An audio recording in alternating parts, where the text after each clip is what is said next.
Spears drives, got in trouble up in the air. Alexander Miller, open look.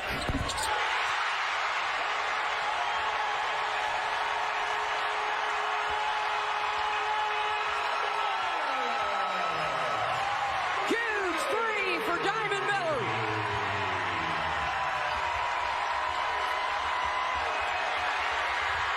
Down on the deck, fighting for the loose ball, and Maryland comes up with it. Knocked out of bounds to UConn. 17 seconds to go. Massive, massive shot by Diamond Miller, left open, which for most of today would have been okay for a Connecticut defense, but makes the big one when it matters most. Her first three of the afternoon. After she was 0 for 7 in the first half, she's come back in the second, trying to beat Connecticut for the very first time and trying to keep that streak alive of not losing back-to-back home games back to the 2010 campaign.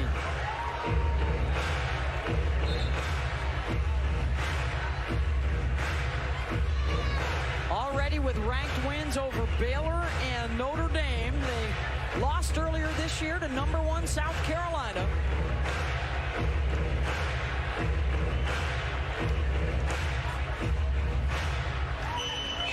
I'm not sure they're looking at possession. Yeah, I think they must be looking at possession. It'll stay UConn.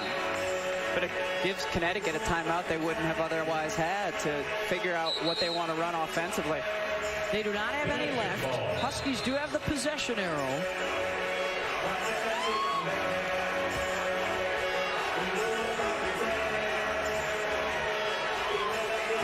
I mean, without timeouts, without the ability to advance, you would think a 7-point lead for Maryland would seal the deal, but you wanted a buzzer beater. So let's see what we got.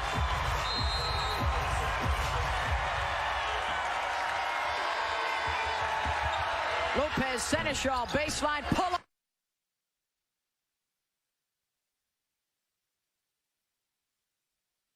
This is a very good free throw shooting team on the season.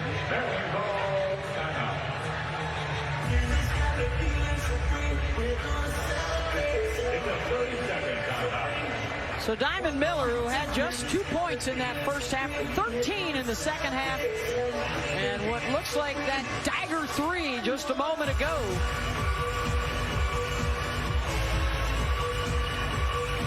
UConn does not have a foul to give, so they can try and get the steal quickly or foul here.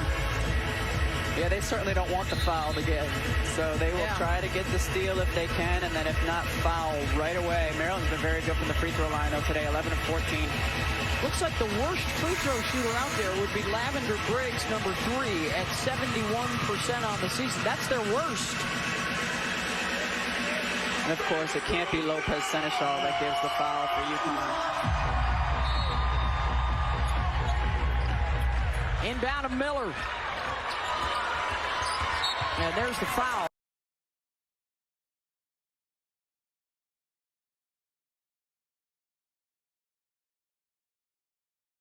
They end up scoring 21 points off of turnovers and 36 points off of their three balls as we send it over to Andrea. A lot of hugs from your boys. Coach, your last win was your 600th. This 601st is the program's first win against Connecticut. What will you remember about this win? Oh, man, this one's special, obviously, with the crowd. This team, I know both teams had injuries. It was battle-tested, and, you know, just the resiliency. It took a lot with their size. We're undermanned with the injuries we've had, and just proud of the execution late down the stretch. When you mentioned execution, you had 21 points off of 22 turnovers from UConn. How would you describe the defensive execution to get it done? Well, we knew that we needed to be able to pressure them because we couldn't match them on the boards. You saw the discrepancy. They just abused us inside as well as on the glass. So just really proud of the defense and being able to execute it. Your leading scorer, Diamond Miller, has 2 points in the first half and then 13 in the second half. But how did her teammates get it done when she was struggling offensively? Well, she made winning plays. She understood the whole game plan was to collapse on her, and then they stepped up and made tremendous plays around that. Coach, congratulations on the win. Thank you so much.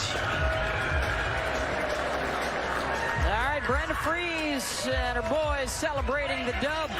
They improved to 9-3 on the season. UConn falls to 7-2. 85-78 your final for Rebecca Lobo and Andrea Carter. I'm Beth Mullins, our entire crew.